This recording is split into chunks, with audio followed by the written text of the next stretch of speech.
សូមស្វាគមន៍មកកាន់ Sina Teach រៀនបច្ចេកវិទ្យាងាយៗជាភាសាខ្មែរសួស្តីបងប្អូនទាំងអស់គ្នាសូមស្វាគមន៍មកកាន់ Sina Teach ថ្ងៃនេះដែរខ្ញុំបង្ហាញពីចំណុចទី3ការបង្កើតរូបភាព cover សម្រាប់ MP3 និង YouTube បាទអញ្ចឹងកុំឲ្យខាត់ពេលយូរយើងចូលមកកាន់ជ្រោមយើងមកបាទយើងចូលមកកាន់ជ្រោមយើងទៀតមកយើងចូលមកកាន់កន្លែង Chat GPT អញ្ចឹងយើងចូលមកកាន់កន្លែងដែលយើងបង្កើត live ឬការពីថ្ងៃមុនហ្នឹងអញ្ចឹងយើងទៅសេដាក់មកនេះទេប្រមដាក់វាបង្កើតឲ្យយើងមក create over photo for YouTube 16.9 អញ្ចឹងមកវានឹងបង្កើតឲ្យយើងហើយបាទឥឡូវយើងរងចាំវាបង្កើតបន្តិចមក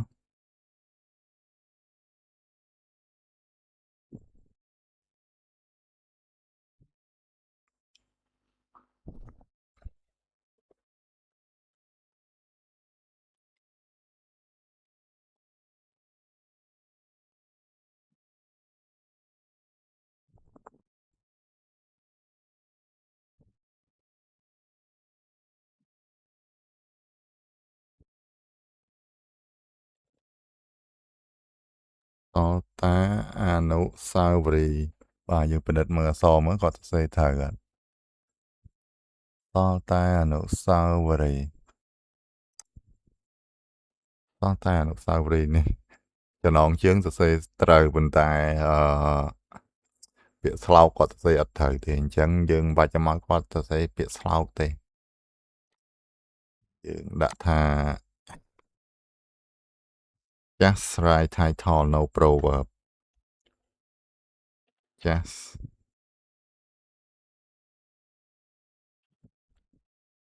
write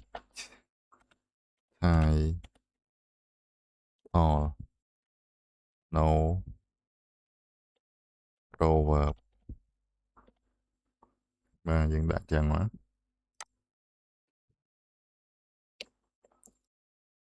បាទអញ្ចឹងសម្រាប់ការបង្កើត cover ឬអីខ្ញុំសនំពរឲ្យយើងទាំងអស់គ្នាប្រើកម្រង plus នេះបាទវាបង្កើតបានលឿនបើយើងប្រើ free វាដើរយឺតមែនតើអាចចាំមករកហ្នឹងប្រហែលរយៈពេល10នាទីទៅកន្លះម៉ោងអីបានវាចេញ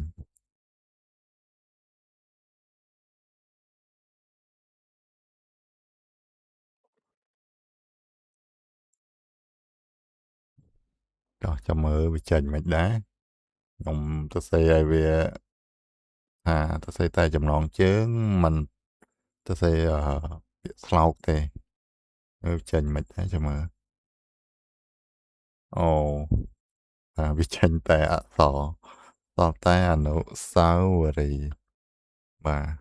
ទបងប្អូនស្រឡាញ់ចឹងក៏យកបានដែរបាទបើវាសរសេរតែអក្សរអញ្ចឹងយើងដាក់មកយើងចង់ឲ្យក្នុងរូបយើងហ្នឹងមានអី Have a man in photo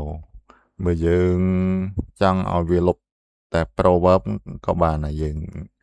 ទៅសេថា delete proverb ទៅវាបង្កើតរូបមកដដែលដាក់ចំណងជើងមកដដែលហើយទៅវាលុបតែពាក្យ proverb គឺខ្មែរយើងហៅថាពាក្យស្លោកនឹងចោលហើយតែឥឡូវខ្ញុំដាក់អញ្ចេះទៀតមើលវាចេញមិនទេឥឡូវវាបង្កើតរូបថ្មីទៀតហើយ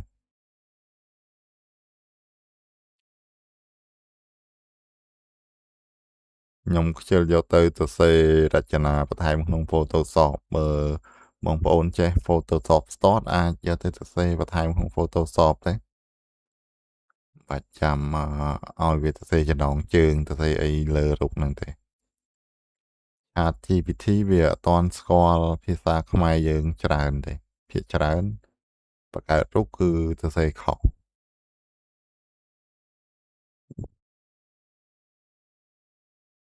បាទនេះសល់តែអនុស្សាវរីយ៍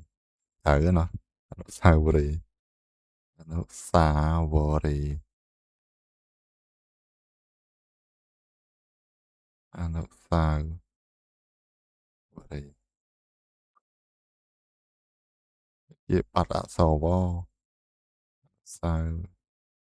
អនុស្សាវរីយ៍បាត់អក្សរវបាទដូចជាបាត់អក្សរវយើងបង្កើតមួយទៀតមកចឹងរាយ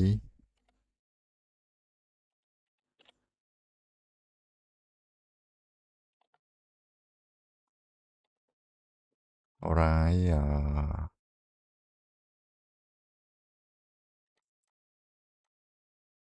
តែអនុស្សាវរីយ៍ចឹងណា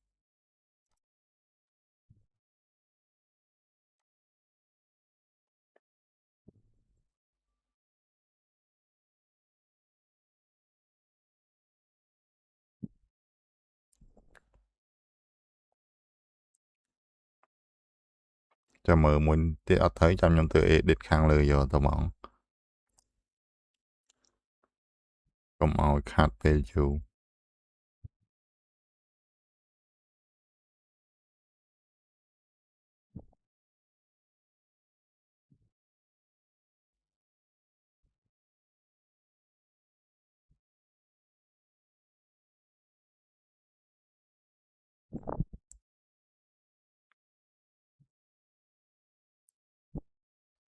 អនុស្សាវរីយ៍បាទមួយនេះគឺសរសេរត្រូវប៉ុន្តែដូចជាអត់សូវស្អាត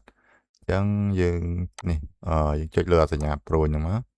ចុចពាក្យថា download មកគឺវា download ចូលទៅកាន់កុំព្យូទ័ររបស់យើងហើយតោះឥឡូវខ្ញុំចង់ edit ហុកនេះវិញហុកនេះមើលទៅតំណងដូចជាស្អាតចុចពាក្យថា edit មកសរសេរមក delete delete សរសេរមិនទេ te មក delete proverb នេះកុំឲ្យវាមានអា proverb នេះព្រោះអីវាសរសេរខុសបើសរសេរត្រូវយក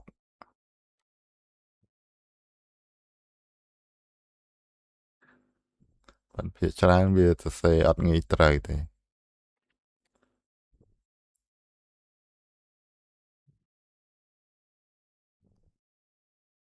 រូបនេះត្រូវហើយប៉ុន្តែដូចជាអត់សូវស្អាត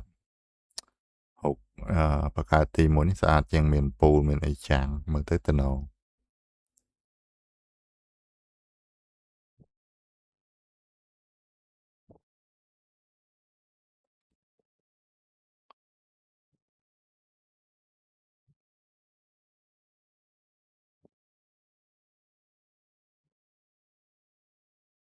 ចេញមកមិនបាននេះត្រូវនេះតតែអនុស្សាវរីយ៍ពេលយើង comment ថា delete proverb ទៅគឺវាលុបអា proverb ហ្នឹងចេញអស់អញ្ចឹងខ្ញុំសម្រេចចិត្តយកនេះហើយ load មកបាទបន្ទាប់មកទៀតគឺយើងនេះយើងបង្កើត cover សម្រាប់ដាក់ក្នុង YouTube ណាមួយទៀតគឺយើងបង្កើត cover សម្រាប់ដាក់លើ MP3 អញ្ចឹងយើងសរសេរ prompt មក create 1.1នេះមួយហ្នឹងវា4ជ្រុងហ្នឹងយើងសម្រាប់ដាក់លើ cover MP3 របស់យើង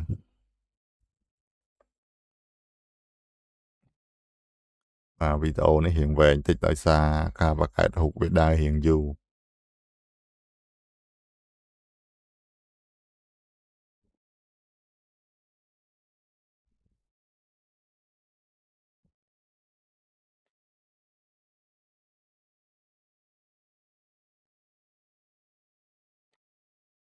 ជាប្រហែលនាទីហើយអូ9នាទីហើយ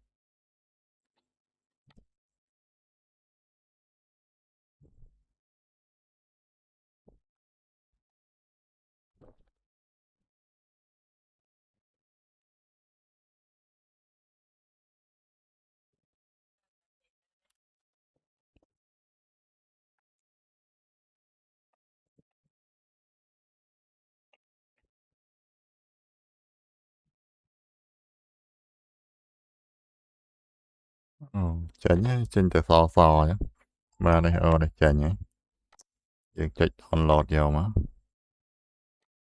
ឥឡូវយើង minimize Chrome យើងចោលសិនមកយើងចូលមក folder យើងនេះខ្ញុំចុចមកកន្លែង tab download នេះវិញមករក file ដែលយើងបាន download មិញមួយណាយើងយកជ្រុងនេះយើងយកមួយហើយផលតែអនុស្សាវរីយ៍អានេះក៏ដូចជាយើងយកដែរនេះមួយនេះអត់យកទេយើងលុបចោលអញ្ចឹង cover ហ្នឹងពេលយើងបង្កើតបានហើយយើងអត់តន់ដាក់ចូលនៅក្នុង folder យើងនេះទេគឺយើងចូលទៅកាន់ Photoshop ធ្វើការ export វាសារថ្មីដើម្បីកុំឲ្យវាជាប់កូដ AI បាទអញ្ចឹងយើងចូលកម្មវិធី Photoshop នេះខ្ញុំប្រើ Photoshop 222យើងបើកមក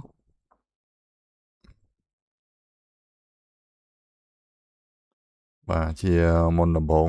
យើងចុចពាក្យថា create new មកយើងរកពាក្យថា film video នេះសម្រាប់ខ្ញុំយកអានេះយើងយកអានេះក៏បានយកកម្រិត 2K នេះក៏បានដែរ 4K នេះក៏បានប៉ុន្តែភាគច្រើនគឺខ្ញុំយកមួយនេះ1920 គុណនឹង1080 pixel នេះចុចលើអាហ្នឹងមកដើម្បីធ្វើ cover ដាក់លើ YouTube បាទយើងចុចមកវាចេញទម្រង់បែបហ្នឹងចេញអញ្ចឹងហើយយើងទៅយករូបយើងនៅក្នុង folder យើងចុចកន្លែងលឿងនេះ file explorer យើងហ្នឹងយើងចុចអញ្ចឹងមកនេះគឺជារូបយើងដែលយើងបានបង្កើតមិញយើងអូសវាចេះមកនេះយើងចុចម៉ៅស្ដាំយើងឲ្យជាប់មកចុចវាអូសយកមកដាក់ក្នុង Photoshop ហ្នឹងមកដល់លើនេះចេញពាក្យ copy អញ្ចឹងយើងបលែងវាមកបាទយើងបលែងវាមកគឺវាចេញបែបហ្នឹងអញ្ចឹងយើងត្រូវការសរេវាឲ្យពេញយើងអូសវាអញ្ចឹងមកអូសវាអញ្ចឹងមកតបមកយើងទាញវាបាទទាញវាមើលឲ្យវាពេញដែរបាទទាញមកពេញហើយដូចជាស្ទើខាងនេះបន្តិចទាញចេញពណ៌ស្វាយអញ្ចឹងមកច្រើនវាត្រឹមតែម្ដងពេលអញ្ចឹងហើយនេះយើងឃើញសញ្ញានេះនេះគ្រីសយើងចុចសញ្ញាគ្រីសហ្នឹងមកតបមកយើងចុចពាក្យ file នៅខាងលើនេះវាថា export PNG នឹងក៏បាន export AS នេះក៏បានប៉ុន្តែខ្ញុំប្រើតែឥឡូវនេះ quick export PNG នេះចុចចឹងមកហើយបន្ទាប់មកយើងរើសយក folder ដែលយើងត្រូវដាក់នេះ folder បទចម្រៀងយើងមិញអញ្ចឹងហើយយើងកែឈ្មោះវាកន្លែង file ហ្នឹងយើងកែឈ្មោះវាដាក់មក cover ដកមក YT អញ្ចឹងមកយើងស្រួលចំណាំ cover YT បាទតោះហើយយើងបង្កើតរូបនឹងបានហើយអញ្ចឹងយើងនៅ cover MP3 មួយទៀតយើងចុច file នេះមកយកពាក្យ new file MP3 ភាគច្រើនគឺខ្ញុំយក3000 គុណនឹង3000នេះយើងចូលទៅនឹងមកយើងវាយនេះ3000ខាងក្រោមនេះ3000ដែរបន្ទាប់មកមិនបាច់ចាំសេរីអីទៀតទេយើងចុចពាក្យថា create បាទឃើញទេវាបានជ្រុងល្អតបមកទៀតយើងធ្វើដូចមិញដែរគឺយើងចូលទៅយករូបនៅក្នុង file explorer របស់យើងមកទាញវាចូលក្នុង Photoshop យើងមកហើយបលែងនៅហ្នឹងហើយយើងអូសវាមកគៀនអញ្ចឹងមកយើងដាក់ព្រួយយើងអាគៀនជ្រុងនេះទាញវាឲ្យពេញអញ្ចឹងមកបាទទាញវាពេញអញ្ចឹងមកឲ្យចេញពណ៌ស្វាយលោតពណ៌ស្វាយអញ្ចឹងមកវាត្រឹមល្អហើយតោះមកយើងចុចគ្រីសដែរយើងធ្វើដូចអាមិញដែរយើង export វ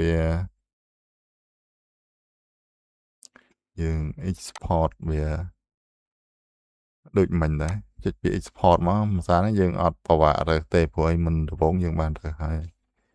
យើងទៅសេទៀតមក cover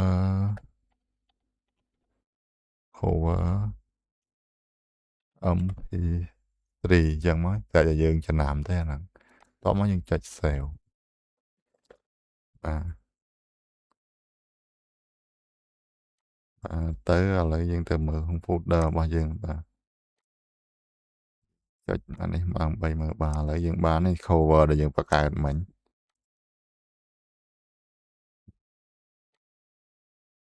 បាទអញ្ចឹងយើងចុចបិទ Photoshop យើងវិញមកមិនបាច់ចាំ save ចាំអីទេបាទអញ្ចឹង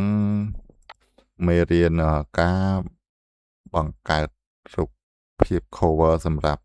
MP3 និង YouTube ចំណុចទី3គឺមានតែប៉ុណ្្នឹងទេបាទអញ្ចឹងសូម